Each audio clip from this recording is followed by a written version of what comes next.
Welcome to i-TUTOR Economics NCERT series. Today we are going to deal with Chapter 7, International Economics. So first let's start with the quote of Donsbach, Fisher and Stats. They said, economies are linked internationally through trade in goods and through financial markets. Okay, let's understand. Think of countries like shops in a huge market. Some countries have things others need. For example, India exports IT services and rice and imports crude oil and machinery.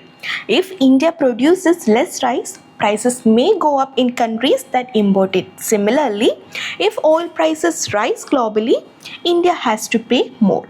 So what happens in one country can affect other countries' economy. Okay, and we also said that it is linked through financial markets. What does that mean? Money, investments and capital flow across borders, like rivers connecting different towns. For example, foreign investors buy Indian stocks or government bonds, while Indian companies invest abroad. If the US stock market crashes, foreign investors might pull their money out of India too, affecting our markets and exchange rates. So the key point to remember is that no economy is isolated today. Events in one country, like a financial crisis or trade restriction, can ripple across the globe. That's why international economics is important. It helps us understand how countries affect each other through trade and finance. So, what is meant by international economics? International economics is the study of how countries interact economically with each other. Originally, it began as a simple theory of international trade aimed at answering basic questions like why do countries trade and what should they export or import. Over time, it expanded to cover a wide range of international economic activities. So let's look at the origin of international economics. The subject first developed in Western Europe, where foreign trade became increasingly important. And classical economists like Adam Smith, David Ricardo, F.W. Zhuang, etc., they made key contributions shaping this field. Now, what are the scope of international economics? Yes, trade in goods and services, that means exports and imports. Then capital flows, that means movement of money for investment across countries. Then technology transfer, that means sharing or selling of technology between nations. Then exchange rates, that is how currencies are valued against each other.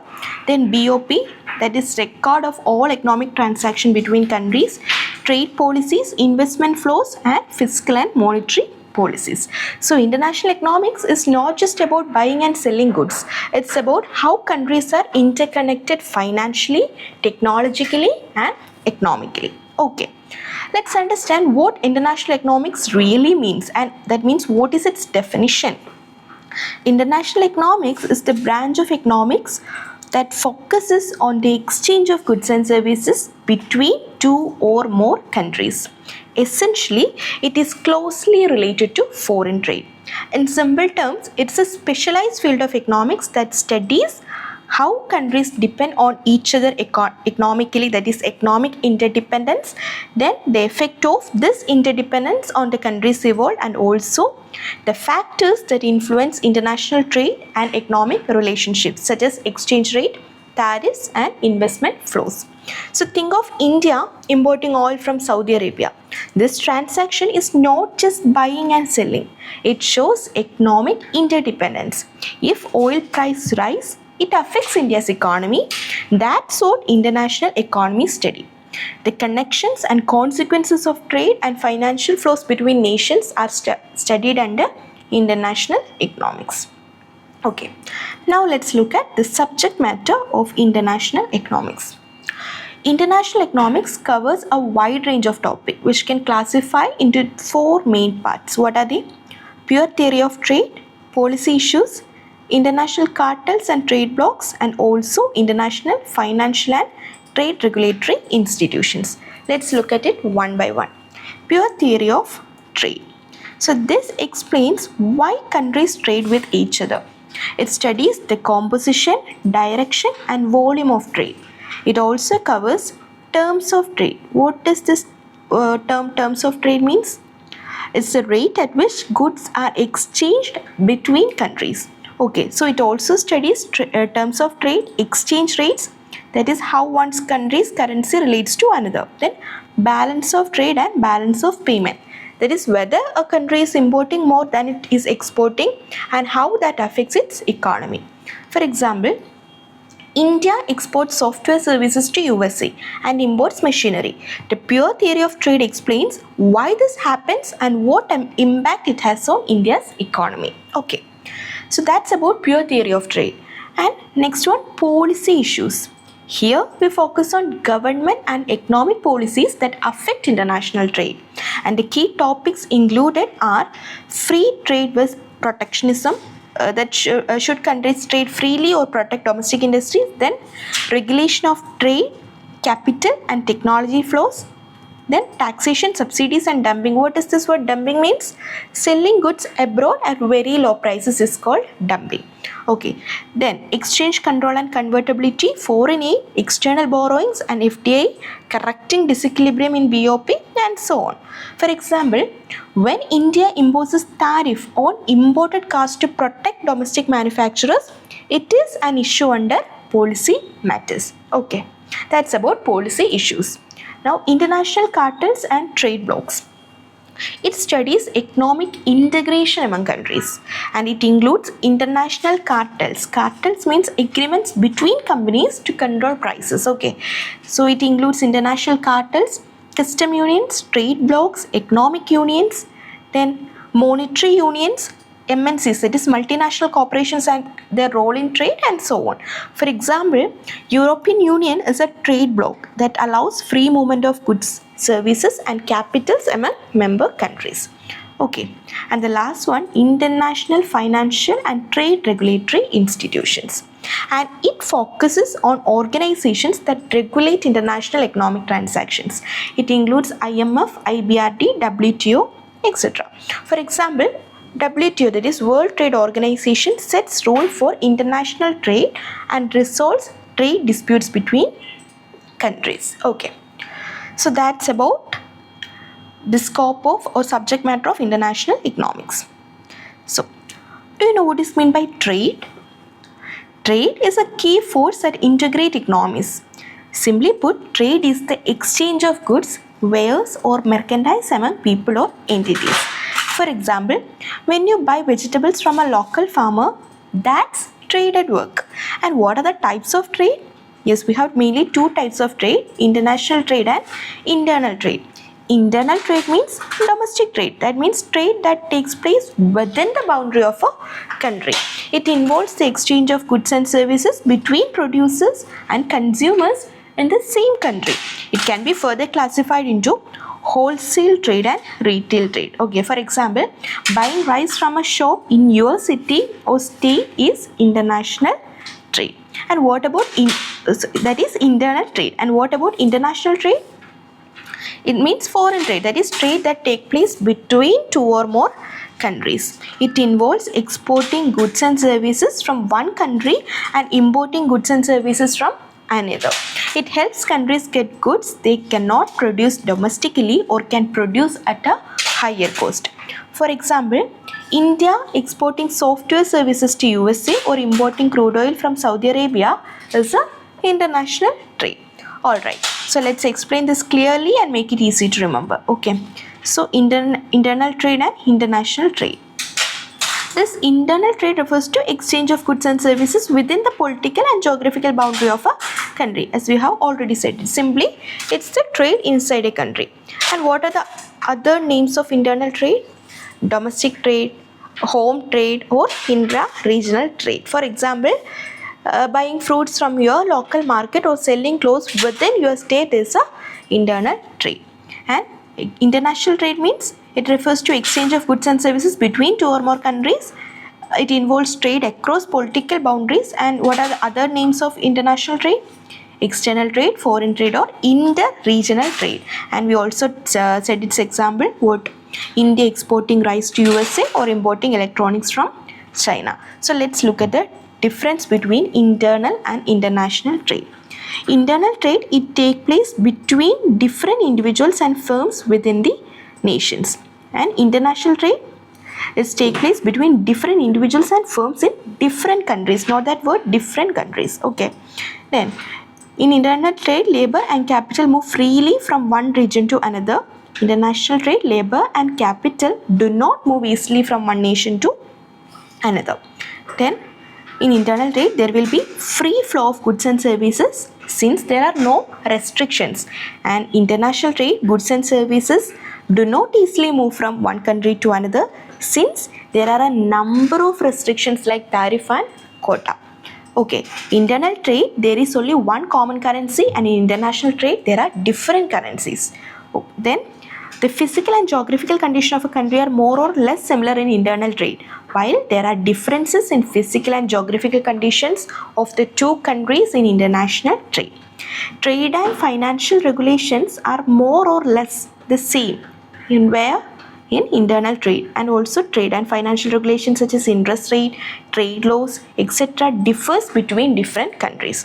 And finally, there is no difference in political affiliation, customs and habits of people and government policies in internal trade, but there are differences and pronounced in political affiliations, habits and customs of people and government policies in international trade. Okay, so that's about the differences between internal trade and international trade. Now we are moving to next topic, that is theories of international trade. So first theory is classical theory of international trade. Okay, so Adam Smith, the father of modern economics, explained why countries trade with each other. According to him, every country should specialize in producing goods in which it has an absolute cost advantage. That means it can produce a good using fewer resources than other countries. By specializing and trading, all countries can gain because resources are used efficiently and overall production increases. Okay, I'll tell you an example. Suppose England can produce 10 units of clothes using 5 labor hours, and Portugal can produce only 5 units of clothes using same 5 labor hours. England has an absolute advantage in cloth, so it should produce cloth. Portugal, meanwhile, may have an advantage in wine. By specializing and trading, both countries will benefit. That is about absolute cost advantage theory, or Adam Smith's theory. Okay. Now, Ricardo's theory, or comparative cost advantage theory. David Ricardo improved Adam Smith's idea. He introduced the comparative cost advantage, which is more practical. Even if one country is less efficient in producing all goods, trade can still be beneficial. A country should specialize in producing goods in which it has the lowest opportunity cost compared to other goods. For example, suppose England, for 1 unit cloth, they will take 5 hours, and for 1 unit wine, they will take 10 hours. And Portugal, for 1 unit cloth, they might take 20 hours, and 1 unit wine, they might take 5 hours. So England has absolute advantage in cloth, while Portugal has absolute advantage in wine. So Ricardo showed that even if Portugal is worse at producing cloth, it should focus on wine because the opportunity cost of wine is lower than that of cloth. By specializing and trading, both countries can consume more than they could produce alone. So absolute advantage focuses on who can produce more efficiently, and comparative advantage focuses on who has the lowest opportunity cost even if less efficient. Okay. So the key idea of Adam Smith's theory of absolute cost advantage is that Adam Smith believed that free trade and specialization benefits all nations. The foundation of trade, according to him, is absolute cost advantage. What does this mean? A country has an absolute cost advantage if it can produce a good using fewer resources than another country. A country has an absolute cost advantage if it can produce a good using fewer resources than another country. What does it mean? Trade is mutually beneficial when country A can produce good X at lower cost than country B, and country B can produce good Y at lower cost than country A. So each country should specialize in the good they produce most efficiently and trade it for other goods. For example, country A produce 1 unit of clothes using 5 hours, while country B takes 10 hours for 1 unit of cloth, and country B produce 1 unit of wine using 4 hours, while country A takes 6 hours for 1 unit of wine. Here country A has an absolute advantage in cloth. Country B has an absolute advantage in wine. If each country specializes and trades, both can enjoy more goods than if they try to produce everything themselves. So specialization plus trade is always equal to efficient use of resources plus mutual benefit. Okay, next we can move to David Ricardo's comparative advantage, which refines Smith's idea and shows why even a less efficient country can gain from trade. Okay, so Ricardo's theory of comparative cost advantage. David Ricardo, he improved on Adam Smith's idea of absolute advantage by showing that trade can be beneficial even if one country is less efficient in producing all goods. The foundation of trade, according to Ricardo, is comparative cost difference and not absolute cost difference. What does this mean? A country should specialize in producing the good in which it has the lowest opportunity cost compared to another good. Opportunity cost is what you give up of one good to produce another. Okay, even if a country is absolutely less efficient in producing all goods, it can still gain from trade by focusing on what it is relatively better at. So let's take two important cases. First one, absolute advantage exists in both goods. That means even if a country is better at producing both goods, it should specialize in the one where it has a comparative advantage, that is, produces it more efficiently relative to other good. And the second one is that absolute disadvantage in both goods. That means even if a country is worse at producing both goods, it should specialize in the good where it is less inefficient, that is relatively less disadvantageous. For example, suppose we have country A and country B producing cloth and wine, and country A takes almost 10 hours for producing cloth and country B takes almost 15 hours for producing cloth. So country A has an absolute advantage in both because they need fewer hours, but comparative cost of cloth in A is 10 by 20, that is 0.5 wine per cloth, and comparative cost of cloth in B is 15 by 30, that is 0.5 wine per cloth. So in this example, trade will still focus on efficiency differences in relative cost. Ricardo's principle ensures mutual gains even when absolute advantage is unequal. So the key takeaway here is comparative advantage shows the real benefit of trade as countries gain by specializing in goods where they have a relative efficiency advantage. Okay, so that's about Adam Smith's absolute cost advantage and Ricardo's comparative cost advantage. Now we are moving to the next topic, that is modern theory of international trade. So it is also called HO theory. It was developed by Elie Hoechster and his student Berlin Ohlin in 1990. So it builds upon Ricardo's comparative cost theory but adds a new dimension, that is factors of production. So the key idea here is trade arises because countries have different factor endowments, that is differences in land, labor and capital. Countries will export goods that use their abundant factors intensively and import goods that use their scarce factors intensively. For example, suppose country A, they have abundant capital but scarce on labor. They will export capital intensive goods, and country B, they have abundant labor but scarce capital. That means they will export labor intensive goods. So the assumptions here are countries differ in factor endowment like land, labor and capital. Then technology is same across countries. Production requires two factors of production for simplicity. only. Okay, then perfect competition exists in all markets. So here the key takeaway is that trade is no longer just about productivity differences as in Ricardo. It's about how abundant or scarce resources are in different countries. This theory explains why countries like India export labor intensive goods and import capital intensive goods. So now let's link it with classical and modern theories of trade. So this classical theory, that is Ricardo's theory, it is also called comparative cost advantage theory. It focuses only on labor as a factor of production, and it explains what is traded and why trade is beneficial, but does not explain why comparative costs differ.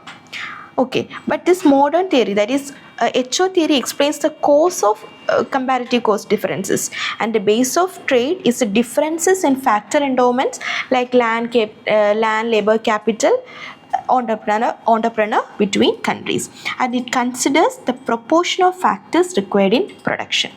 Okay, that means it shows how countries specialize in producing goods that use their abundant factors intensively. In short, we can say that Ricardo tells us what and why of trade, but HO tells us why those comparative costs exist. For example, a labor abundant country exports labor intensive good, and a capital abundant country exports capital intensive good. So according to HO theory, capital abundant countries export capital intensive good and labor abundant countries export labor intensive goods. And the key points we have to remember here are: factor abundance is relative and not absolute. A country is considered capital rich if its capital to labor ratio is higher than that of other countries. Similarly, a country is labor rich if its labor relative to capital is higher. For example, India is labor abundant country, so we export labor intensive products like textiles, and Germany is a capital abundant country, so they export capital intensive products like machinery. So why this work? Countries specialize in producing goods that use their abundant factors efficiently, lowering production cost. So trade benefits both countries because each can get goods cheaper than producing them domestically. Okay. So that's about the differences between classical theory of trade and modern theory of international trade. Now we are moving to the next topic, that is gains from international trade. International trade is not just about exchanging goods between countries. Okay, it creates multiple economic benefits. First, efficient production. Okay, trade allows countries to specialize in producing goods where they have an absolute or comparative advantage. This specialization brings several gains. What are those gains? Better utilization of resources. That means resources are used where they are most efficient. For example, a country with fertile land grows crops instead of producing machinery it cannot efficiently make. Okay, then concentration in the production of goods in which it has a comparative advantage. What does this mean? Yes, countries focus on producing goods that are relatively better at producing than others. Then saving in time. Specialization speeds up production because efforts are concentrated on fewer goods. Then perfection of skill in production. Workers or firms became more skilled in producing specialized goods. Then improvement in the technique of production. What does this mean? Repeated production and competition encourages technological innovation and better methods, right? Okay. Then increased production. Specialization and improved techniques lead to higher output of goods. And the last one, higher standard of living in the trading countries. More goods, better quality and cheaper products improve the living standard of people in trading countries. Okay, that is efficient production of international trade. Now, equalization of prices between countries. One of the theoretical benefits of international trade is equalization of prices. Trade can bring prices of goods closer across countries because goods flow from one countries where they are cheap to countries where they are expensive. In reality, complete price equalization does not happen due to transportation cost, tariff, taxes and trade barriers. Similarly, factor prices like wages and returns on capital could theoretically equalize, but in practice this is also limited due to differences in technology, productivity and local economic policies. Okay, so that's about equalization of prices between countries. And the final one, equitable distribution of scarce materials. International trade allows countries to access resources that are scarce locally. For example, oil-rich countries, they can export petroleum to countries lacking oil while importing goods in which they are less efficient. So this ensures a balanced distribution of global resources, supporting both production and consumption. Okay, then general advantage of international trade. International trade provides a wide range of additional benefits. What are they? Is variety of goods. Consumers have access to different types of goods not produced domestically. Then employment opportunities. That means export oriented industries create jobs, reducing unemployment. Also, industrialization of backward nations happens. That is, trade encourages investment in infrastructure and industries and helping developing countries grow faster. Then trade can foster cooperation between nations. Although political conflicts may still hinder this, they can foster cooperation. Then division of labor and specialization. Countries can specialize in producing certain goods, improving efficiency and productivity. And finally, expansion of transport facilities. How? Increased trade encourages development of ports, roads, railways and shipping network, and thereby improving overall infrastructure. Okay, so that's all about general advantage of international trade. So that's all for today. Hope you understand. Thanks for watching. For more related contents, do like, share and subscribe.